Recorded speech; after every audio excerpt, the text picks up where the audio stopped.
Bonjour, dans 30 minutes de maths, aujourd'hui, les suites numériques. Alors, commençons par les suites arithmétiques. Observez cette suite de nombres.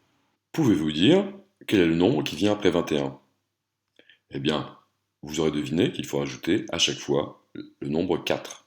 Donc, le nombre qui vient après, c'est forcément 25, puis ensuite 29. Et on pourrait continuer ainsi longtemps. Cette suite de nombres s'appelle une suite arithmétique. Le nombre qu'on ajoute s'appelle la raison. Et ici, la raison vaut 4. Alors, les suites ont une notation particulière. Une suite arithmétique, on la note U indice n, où n est un nombre entier supérieur ou égal à 1. Donc ici, U1 est égal à 1, U2 vaut 5, U3 vaut 9 et U4 vaut 13. Alors, quand on parle de suite, on parle de termes. Le terme de rang 1, c'est 1. Le terme de rang 2, c'est 5. Le terme de rang 3, c'est 9. Le terme de rang 4, c'est 13. Donc, on va noter le terme de rang n, le nombre qui aura pour numéro n dans notre suite. Autre chose qu'on peut remarquer, c'est la relation entre deux termes consécutifs, donc deux termes qui se suivent. U2 suit U1, et U2 est égal à U1 plus 4, 4 étant ici la raison. Donc on note ça en relation mathématique, UN plus 1 est égal à UN plus la raison. UN plus 1 et UN, donc ce sont les deux numéros qui se suivent. On peut remarquer aussi qu'entre deux termes qui se suivent, la différence est constante. On va le noter, UN plus 1 moins UN est égal à la raison.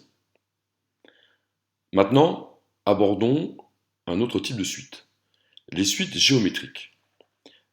Encore une fois, observez cette suite de nombres.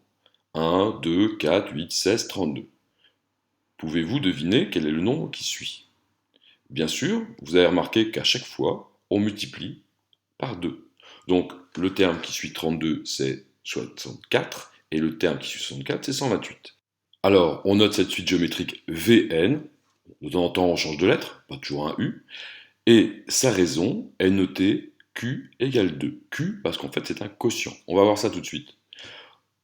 Remarquez qu'entre deux termes qui suivent, comme V2 et V1, vous avez multiplié par 2. C'est ce qu'on note encore une fois. Vn plus 1 égale Vn fois la raison. La raison, c'est donc 2. Vn plus 1 et Vn, ce sont deux termes dont les numéros se suivent. Vous remarquerez aussi que si je divise Vn plus 1 par Vn, j'obtiens la raison. C'est pour ça qu'on appelle ça un quotient, aussi un rapport. Donc entre deux termes qui se suivent, on va dire que le rapport est constant. En résumé, que devez-vous retenir de cette vidéo? Eh bien, on note une suite numérique UN ou Vn, ou alors encore avec une autre lettre, n étant le numéro. U1, U2, U3 sont des termes. S'il s'agit de suite arithmétique, eh bien, entre deux termes consécutifs, UN plus 1 et UN, il suffit d'ajouter la raison. Si maintenant il s'agit de suite géométrique, eh bien, pour calculer Vn plus 1, il faut prendre le terme Vn précédent et le multiplier par la raison. Voilà, j'espère que vous aurez compris, et à bientôt pour une nouvelle vidéo. Au revoir.